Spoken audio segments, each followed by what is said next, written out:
अस्सलाम वालेकुम राजू तुसी दे रहे पंजाबी चैनल ਤੁਹਾਡੇ ਸਾਰਿਆਂ ਦਾ ਲਾਈਕ ਮੇਰੇ ਚੈਨਲ ਨੂੰ ਸਬਸਕ੍ਰਾਈਬ ਕਰਨ ਦਾ ਬਹੁਤ ਸ਼ੁਕਰੀਆ। ਫਾਇਰਵਾਲ ਚ ਧੁੰਨ ਛੱਡਿਆ ਗਿਆ ਸਾਨੂੰ ਧੁੰਨ ਤਨਾਦਨ ਧੁੰਨ ਤੇ ਦਨ ਕਰ ਛੱਡਿਆ।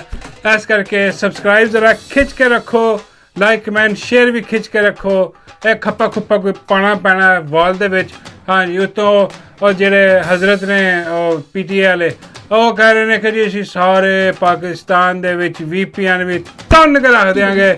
ਹਾਂ ਜੀ ਨਿਰਾ ਝੂਠ ਮਰੇ VPN ਨਹੀਂ ਤੇ ਬੰਦ ਕਰ ਸਕਦਾ। ਹਾਂ ਦੁਬਾਰਾ ਭਾਵੇਂ ਜੰਮ ਕੇ ਵੀ ਆ ਜਾਏ। ਇਸ ਕਰਕੇ VPN ਦਾ ਇਸਤੇਮਾਲ ਜਿਹੜਾ ਨਾ ਉਹ ਵੀ ਸ਼ੁਰੂ ਹੋ ਗਿਆ, ਲੇਕਿਨ ਆਖਰੀ ਦਮਾਂ ਤੇ ਇਹ ਸਾਰਾ ਨਿਜ਼ਾਮ ਹਿਚਕੋਲੇ ਲੈ ਰਿਹਾ ਹੈ।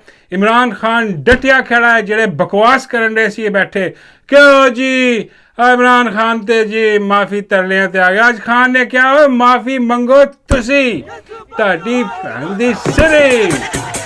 हाँ जी ऐसी तो नहीं क्या होना, मतलब यही सी खान साहब के अंदर बैठे, लेकिन जुल्म हो रहा है। खान साहब यकीन करो इन्नी सख्त गर्मी और छोटा सैल दे विच बेगुनाह इमरान खान नूं रखिया होया। यह जुल्म है, यह निरा जुल्म है। किसी नूं इन्नी हया नहीं आंदी कि 72 साल उम्र है खान साहब दी। कोई खुदा दा खौफ करो। हाँ जे तुहानूं तुन दिता जाए ना उत्थे, और यकीन करो कि इंसाफ की है। इंसाफ ऐ नहीं गा कि खान साहब बरी हो जान सारे केसां तो, झूठे केसां तो ते बाहर आ जान ते इंसाफ हो गया। नहीं, ये हरगिज़ इंसाफ नहीं, ये अद्धा इंसाफ है। पूरा इंसाफ होया वे कि जिन्ने खान साहब के खिलाफ है केस बनाए, जिन्ने चाहे वो जज है, चाहे वो जरनैल है, चाहे वो कोई हुकूमती दगड़ दला है, ये सारिਆਂ ਨੂੰ ਉਸੇ ਸੈੱਲ ਦੇ ਵਿੱਚ ਰੱਖਿਆ ਜਾਏ और उन्नी देर रखा जाए जिन्नी देर खान साहब ने गुजारी है, फिर इंसाफ होएगा। अदरवाइज इंसाफ इंसूफ कोई नहीं है। ऐ ते यकीन करो 6 दिन नहीं कर दिया मियाँ साहब ने रखो खां अंदर उत्थे, मियाँ साहब का जनाजा पढ़ना पै जाएगा चौथे दिन, कहानी मुक जानी मियाँ साहब की। शहबाज बकारी है दूसरे, और जो जज ने काजी नूं रखो अंदर पाओ। ਜਿਹੜਾ ਆਮਰ ਫਰੂਕ ਹੈ ਇਹਨੂੰ ਤਿੰਨੋਂ ਇਹਦੇ ਜੇਲ੍ਹ ਦੇ ਵਿੱਚ ਐਸੇ ਸੈੱਲ ਦੇ ਵਿੱਚ ਰੱਖੋ ਇਹਨੂੰ, ਕਿਉਂਕਿ ਸਾਰੇ ਬੇਗੈਰਤ ਨੇ। ਔਰ ਜਿਹੜੇ ਹੈਂਡਲ ਜਿਹੜੇ ਜਰਨੈਲ ਇਹਦੇ 'ਚ ਸ਼ਾਮਿਲ ਨੇ ਉਹ ਸਾਰਿਆਂ ਨੂੰ ਇਸ ਜੇਲ੍ਹ ਦੇ ਵਿੱਚ ਰੱਖਿਆ ਜਾਏ ਸਾਲ। ਫਿਰ ਜਾ ਕੇ ਅਸੀਂ ਕਵਾਂਗੇ ਇਨਸਾਫ ਹੋਇਆ, ਫਿਰ ਜਾ ਕੇ ਹੱਕ ਦਾ ਹੋਏਗਾ ਇਨਸਾਫ ਦਾ। ਐਵੇਂ ਕਿਤੇ ਉੱਤੋਂ ਕਹਿੰਦੇ ਜੀ ਮਾफ़ੀ ਮੰਗ ਲਓ। ਹਾਂਜੀ ਅੱਜ ਅਲੀ ਅਮੀਨ ਗੰਡਾਪੁਰ ਆਇਆ, ਓਏ ਉਹਨੇ ਧੋ ਕੇ ਰੱਖ ਦਿੱਤਾ, ਉਹਨੇ खड़का के रख दिता। सुनो जरा थोड़ा जा की कह रहे अली अमीन। ठीक है मैं माफी मांगने को तैयार हूँ, लेकिन पहले मुझे मेरी गलती साबित की जाए। लेकिन अगर मेरी गलती नहीं है और गलती किसी और की है तो फिर मुझसे माफी कौन मांगेगा? फिर वो बंदा भी तो मुझे बताए ना कि वो कौन मांगेगा। हमारी इसमें कोई गलती नहीं है, ये एक प्री प्लान काम हुआ है। एक प्री प्लान काम करके और खान साहब ने बहुत पहले बताया था। देखिए पूरी कौम को पता है इस बात का, वो शुक्र है कि मीडिया का बड़ा किरदार है इसमें।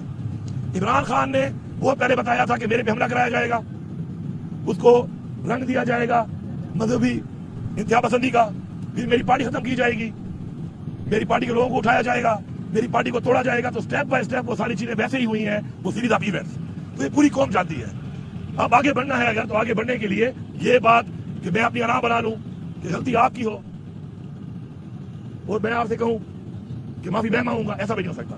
और गलती मेरी हो और आप मुझे कहें, तो ये जो है जिसकी गलती है उसको मानना पड़ेगा, जिस हद तक है उस हद तक मानना पड़ेगा। आगे बढ़ने के लिए ये जबरदस्ती के काम, जबरदस्ती की डिमांडें, अपनी अना को तस्कीन पहुंचाने के लिए, अपना परसेप्शन ठीक करने के लिए इस तरह की बातों से मुज़ाकरात नहीं होते। हाँ मेरी गलती है, मैंने जो किया है मुझे उस पर कोई पीछे हटने की जरूरत भी नहीं होनी चाहिए, क्योंकि बड़े जात के लोग ही माफी मांगते हैं। लेकिन अगर मैंने गलती नहीं की और मुझे आप कहें माफी मांगो तो मैं क्यों माफी मांगू?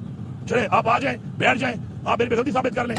ਇੱਥੇ ਰੱਖ ਮਲੰਗੇ ਖੜਕਾ ਕੇ ਰੱਖਦਾ ਉਹ ਕਿੱਥੇ ਗਏ ਸਾਰੇ ਲਿਫਾਫੇ ਬਗੈਰਤ ਹਰਾਮਜ਼ਾਦੇ ਦਗੜ ਦੱਲੇ ਖੌਤੀ ਦੇ ਬੱਚੇ ਜਿਹੜੇ ਬਕਵਾਸ ਕਰ ਰਹੇ ਸਨ। क्यों जी मिनते तरले ते आ गया, ये हो गया, वो हो गया, फलाना टिंगड़ा, माफ़ी मंगनी पैनी। उन्हें खड़का के रखता खाने अंदर, हालांकि इन्ना औखा वे। हाँ इस जबर दे विच जेड़ा ना जुल्म दे विच, हाँ खान साहब नूं फूड पॉइजनिंग भी हुई है, अंदर फ्रिज कोई नहीं गा जेल दे विच, ते खाना खराब जेड़ा ना वो दिंदे ने खान साहब नूं। ये खान साहब दी जान ना खेडन दे ने हैंडलर ते जेड़े दगड़ दले हुकूमती मिल मिला के, ये बड़ी ज्यादती है। डरो अल्लाह करो, डरो उस दिन तो जो अल्लाह ने ਤੁਹਾਡੇ ਉੱਤੇ ਕੋਈ ਜਿਹੜਾ ਨਾ ਹਲਾਕੂ ਖਾਨ ਨਾਜ਼ਲ ਕਰਨਾ ਹੈ। ਇਮਰਾਨ ਖਾਨ ਨਾਮ ਹੈ ਸੌਫਟ ਰੈਵੋਲੂਸ਼ਨ ਦਾ। ਹਾਂ ਜਿੱਦਨ ਇਮਰਾਨ ਖਾਨ ਨਹੀਂ ਨਾ ਹੋਇਆ ਫਿਰ ਕੌਮ ਨੇ ਕਹਿਣਾ ਕਿ ਕੋਈ ਹਲਾਕੂ ਆਵੇ ਔਰ ਅੱਲਾ ਨੇ ਹਲਾਕੂ ਉਤਾਰ ਦੇਣਾ। ਹਾਂ ਅੱਲਾ ਪਹਿਲੇ ਹਲਕਾ ਹਲਕਾ ਤੁਹਾਨੂੰ ਦੱਸਦਾ ਕਿ ਬੰਦੇ ਦੇ ਬੱਚੇ ਬਣ ਜਾਓ। ਹਾਂ ਜੇ ਨਹੀਂ ਤੇ ਫਿਰ ਹਲਾਕੂ ਵਰਗਾ ਉਤਾਰੇਗਾ, ਚੰਗੇਜ਼ ਵਰਗਾ ਉਤਾਰੇਗਾ, ਜਿਹੜੀਆਂ ਤੁਹਾਡੀਆਂ ਅਗਲੀਆਂ ਪਿਛਲੀਆਂ ਨਸਲਾਂ ਖੁਰੇਦ ਕੇ ਰੱਖ ਦੇਗਾ। ਹਾਂ ਔਰ ਇਹਦੇ ਨਾਲ ਫਿਰ ਸਾਰੀ ਆਵਾਮ ਵੀ ਪਿਸੇਗੀ। ਹਾਂ ਯਕੀਨ ਕਰੋ, ਕਿਉਂਕਿ ਜਦੋਂ ਅਜ਼ਾਬ ਆਉਂਦਾ ਨਾ ਰੱਬ ਦਾ, ਹਾਂ ਫਿਰ ਸਾਰੀ ਕੌਮ 'ਤੇ ਆਉਂਦਾ। ਤੇ ਅੱਲਾ ਮਾफ़ करे, डरो उस दिन तो खान भी छड्डो, ए बगैरती छड्डो। हाँ जी, तो यह जड़ा बगैरत लोटे लिफाफे हरामजादे जेड़े कह रहे सन कि जी ओ जी बस जी हूँ तो जरा ना काम खत्म हो गया, डंडा चुक लिया, हूँ तो माफ़ी आ गई है। ए लो पढ़ो, खान है अंदरों कहता है कि माफ़ी मंगो तुसी। हाँ मेरी गलती होएगी तो मैं माफ़ी मंगागा, सामने बैठो आओ तो दसो कित्थे गलती। हाँ तुहाडियां ही गलतियां निकलणगीਆਂ, ਤੁਹਾਡੇ ਹੀ ਜ਼ੁਲਮੋ ਜ਼ਬਰ ਨਿਕਲਣਗੇ ਜਿਹੜੇ ਤੁਸੀਂ ਕੀਤੇ ਨੇ। ਤੁਹਾਨੂੰ ਲਵੇ ਮੌਲਾ ਤੁਹਾਡਾ ਬੇੜਾ ਗਰਕ ਹੋ ਜੇ। हाँ जी, तो यह किहदे चीते ने लोटे लिफाफे? ये बाबू जी सरकार दे। हाँ जी, और बाबू जी सरकार ने गाना भी गाता है नाश्ते। हाँ बाबू जी किते कल्ले बैठे सी, हाँ उंगल लैके नक च, हाँ सफाई भी कर रहे होने। हाँ आदत है ना बाबू जी ने। हाँ तो बाबू जी ने पूछा कि बाबू जी लिफाफियां दे बारे तुसीं की कहंदे हो? तो बाबू जी कहने लगे ने, लिफाफों ने मेरे वास्ते क्या कुछ नहीं किया, 100 बार शुक्रिया 100 बार शुक्रिया, तुम जैसे चूतियों का सहारा है लिफाफो। हाय हाय की गल कर दी थी बाबू जी ने। और तुम जैसे चूतियों का सहारा है लिफाफो, ये दिल तुम्हारे प्यार का मारा है लिफाफो। हाय हाय मैं कहना ऐसी तैसी फेर के रख दी है। हाँ जी, सारे दगड़ दले लिफाफे भी बाबू जी के नाल ही बढ़न लगे ने बड़ी छेती। काम इन्हों का तमाम होने वाला, बेड़े गरक इन्हों के होने वाले, पिछे रह कुछ नहीं गया। हाँ जी, और नवी सुन लो, अज है तो पुरानी थोड़ी जी, लेकिन जरा इतने गौर मैं हुण कीता है कि वो जेडे साडे आए सन डीजे बाबू, डीजे वाले बाबू मेरा गाना चला दो, मेरा वही गाना चला दो। और जेडे गाना चला के गए सी, उहदे च क्या हो गया, डीजे बाबू का किहड़ा गाना, वही 9 मई 9 मई 9 मई वाला गाना चला के डीजे बाबू आते हैं चले जाते हैं अपनी मर्जी का गाना चला के। और डीजे बाबू ने कुछ खास चीज़ां जिहड़ियां ने ना, वो कईयां उन्हां दा जिहड़ा ना हुण एनालिसिस हो रहा, वो की कह रहे हैं, जरा सुनो। डिजिटल दहशतगर्द का तो कभी कभार पता ही नहीं होता कि ये है कौन। वो बेनामी अकाउंट है, कहाँ से चल रहा है, कौन से मुल्क में बैठा हुआ है, पाकिस्तानी है या नहीं है, मुसलमान है या नहीं है, कुछ नहीं पता। ਇੱਥੇ ਰੱਖ ਮਿਲਾਂਗੀ, ਇਹ ਜਰਾ ਗੌਰ ਨਾਲ ਸੁਣਨ ਵਾਲੀ ਤੇ ਫੋਕਸ ਕਰਨ ਵਾਲੀ ਗੱਲ ਹੈ। ਹੁਣ ਜਰਾ ਹਾਂ ਡੀਜੀ ਸਾਹਿਬ ਕਹਿ ਰਹੇ ਸਨ ਕਿ ਇਹ ਜਿਹੜੇ ਡਿਜੀਟਲ ਦਹਿਸ਼ਤਗਰਦ ਨੇ, ਹਾਂ ਇੱਕ ਤਾਂ ਉਹਨਾਂ ਦਾ ਪਤਾ ਨਹੀਂ ਲੱਗਦਾ ਇਹ ਕੌਣ ਨੇ, ਕਿੱਥੋਂ ਬੈਠੇ ਨੇ, ਕਿਹੜੇ ਮੁਲਕ 'ਚ ਬੈਠੇ ਨੇ। ਹਾਂ ਇਹ ਜਿਹੜੇ ਛਲਾਵੇ ਨਹੀਂ ਹੁੰਦੇ, ਹਾਂ ਉਹਦੇ ਨਾਲ ਤਸ਼ਬੀਹ ਦਿੱਤੀ ਇਹਨਾਂ ਨੇ। ਤੇ ਉਹ ਕਹਿੰਦੇ ਕਿ ਸਮਝ ਨਹੀਂ ਆਉਂਦੀ ਕਿ ਉਹ ਕੌਣ ਨੇ, ਕਿੱਥੋਂ ਆ ਰਹੇ ਨੇ। ਹਾਂ ਇਹ ਮੁਸਲਮਾਨ ਹੈ ਵੀ ਨੇ ਕਿ ਨਹੀਂ। मतलब डिजिटल दहशतगर्द होने वास्ते मुसलमान होना लाजमी है। हाँ क्योंकि एक मुसलमान ही यार की गल कर दी। हाँ मैं कहा बाबा जी हम किवें पता लगे डिजिटल दहशतगर्द जिहड़ा वो मुसलमान है कि नहीं है। बाबा जी कहते यार आसान हाल है इहदा। हाँ जिहड़ा जिहड़ा भी डिजिटल दहशतगर्द है वे, हाँ उन्होंने को अपने अपने हथियारों की लवो फोटो, हाँ हथियारों की फोटो लैके और डिजिटल भेज दो।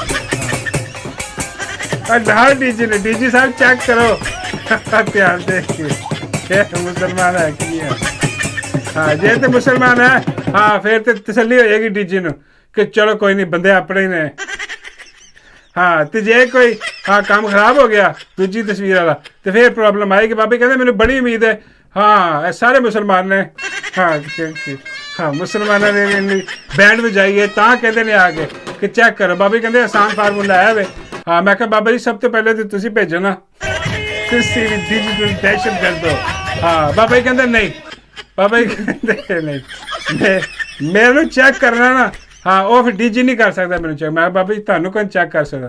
बाबा जी मैंने सिर्फ डटी चेक कर सकता। हाँ बाबा जी कहते तस्वीर की भी जरूरत नहीं। बाबा जी कहते मैं ध्यान लैके आप चले जाऊँगा डड्डू हामी भरे लगी समझ टिप्पी है लिया डाला।